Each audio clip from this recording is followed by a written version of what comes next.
과도기적인 시점이라서 좀 그런 것 같아요. 저축과 투자. 여러분 아시죠? 내 차. 너무 할머니처럼.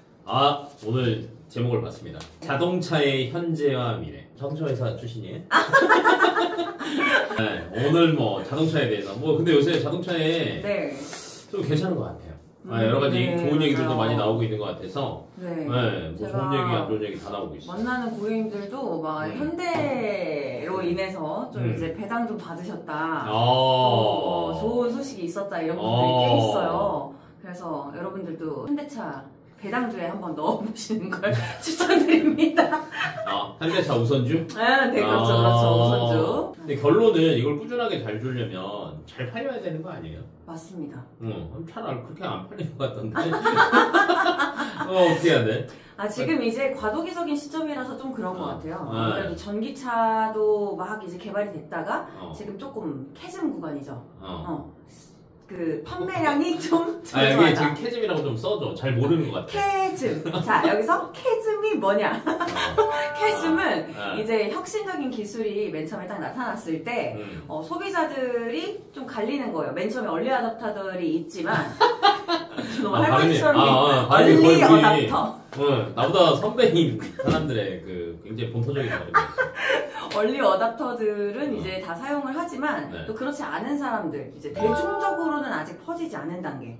기술이나 이런 것들이 아직까지는 조금 이제 미비한 상태들도 있고 하다 보니까 완전하게 대중적으로 가격적으로나 뭐나 휘어잡지 못한 상태를 이제 캐즘이라고 합니다. 전기차 타세요? 아닙니다. 언제 살 거예요? 최소 5년 뒤?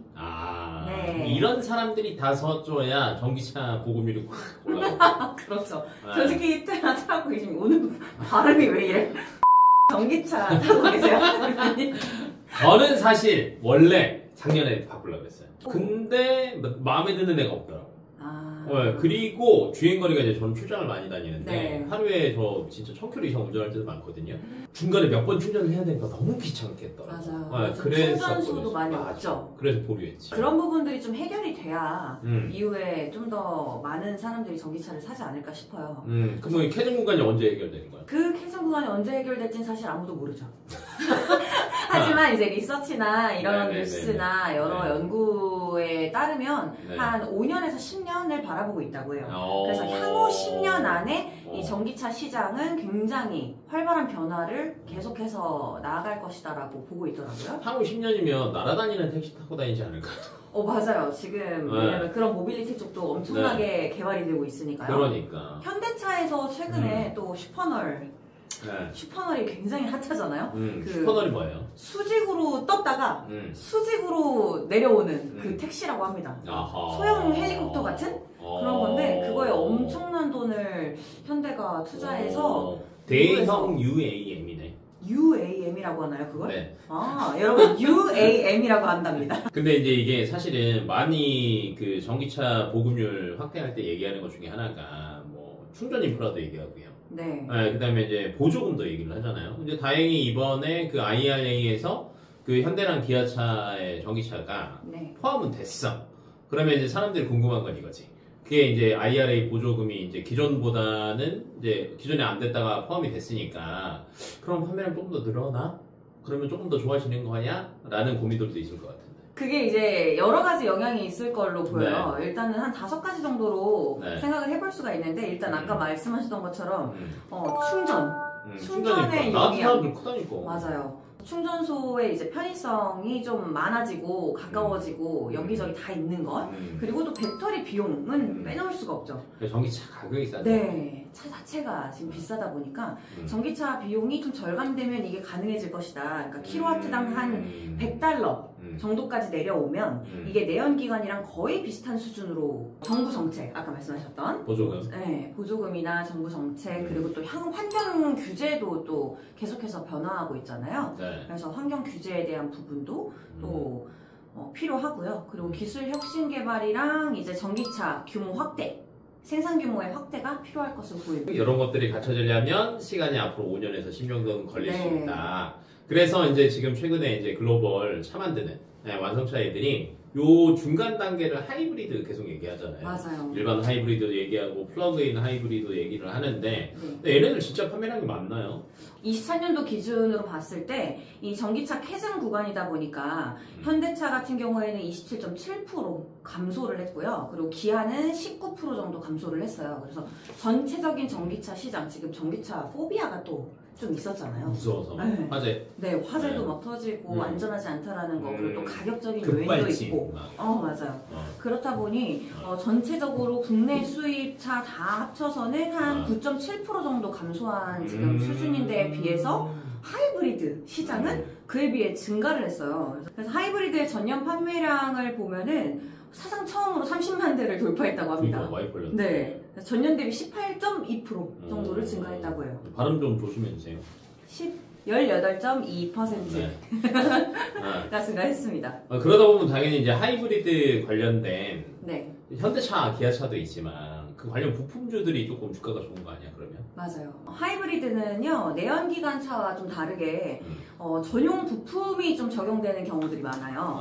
그래서 전기 모터가 아니라 전기 모터, 구동용 보조 배터리가 필요하고요. 그리고 연료 효율을 높여주는 카본 캐니스터.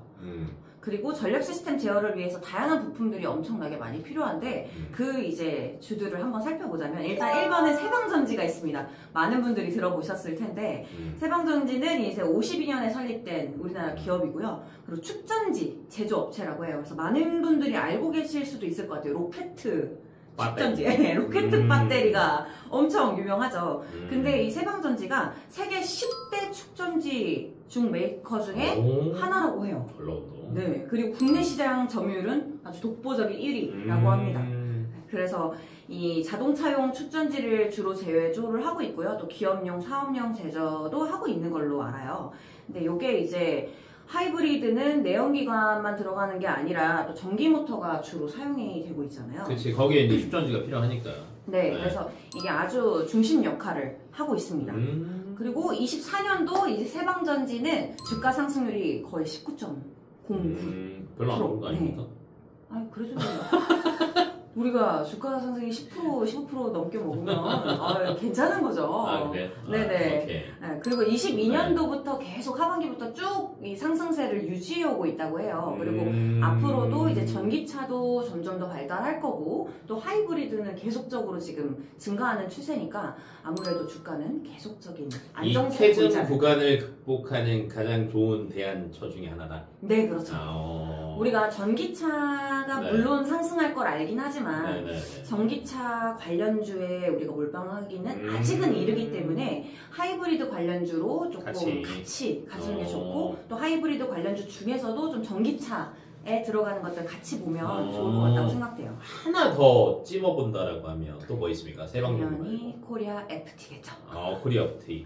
네, 코리아 FT도 많은 분들이 아실 것 같아요. 네. 아까 말했던 이제 카본 캐니스터라는 부품인데요. 이것도 역시 국내 독점입니다. 네. 독점 좋아하는구나. 네, 요거는 이제 조금 어려운데 카본 캐니스터가 뭐냐, 이 연료 탱크에서 발생하는 증발 가스가 있습니다. 이 증발 가스를 흡착을 해서 이 엔진으로 환원을 시켜서 연소하는 역할이라고 해요. 그러면 이제 효율을 높여주는. 네네네. 좀 더 이제 잘 구동될 수 있게끔. 근데 얘 또한 아주 필수적인 부품이기 때문에 또 우리나라 국내 독점이기도 하고요. 이 기업 또한 24년 주가 상승률, 이거 어마어마합니다. 38.65%라고 합니다. 근데 이제 최근 들어서는 그 자동차 쪽 얘기를 하다 보면 전기차 얘기보다는 자율주행 얘기가 사실은 훨씬 더 많이 나오기는 하거든요. 맞습니다. 뭐 이제 트럼프가 되면서 테슬라의 일론 머스크가 어찌됐건 많은 혜택을 볼 거다라는 얘기가 나오고 있고, 그쪽이 제일 큰 게 자율주행이랑 스페이스, 우주다라는 얘기가 나오는데, 자율주행은 어때요?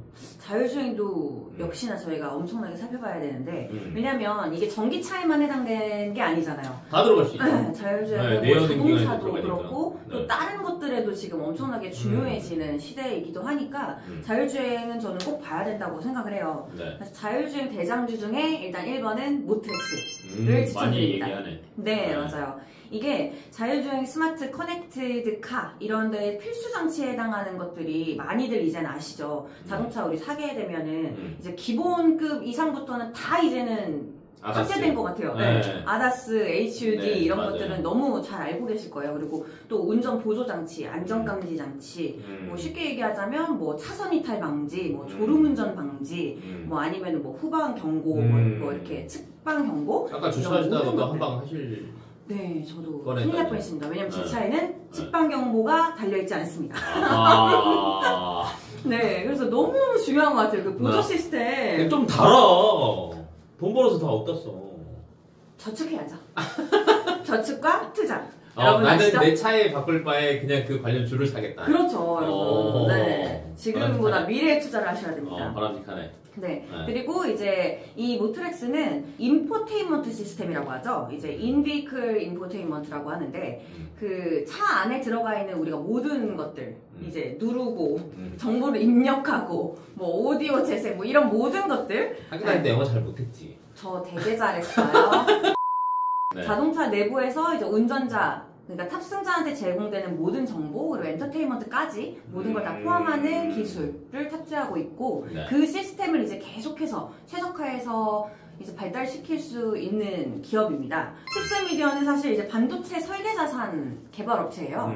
그래서 그 설계 자산을 얘네들이 가지고 있고 또 이제 비디오나 동영상 같은 거를 자기네들 나름 이제 분석하고 판독할 수 있는 그런 기능들을 탑재하고 있다고 해요. 그래서 그 설계 자산, 아까 말한 그 반도체 설계 자산을 라이선스로 주는. 그러니까 반도체 설계하는 게 사실 굉장히 중요하니까.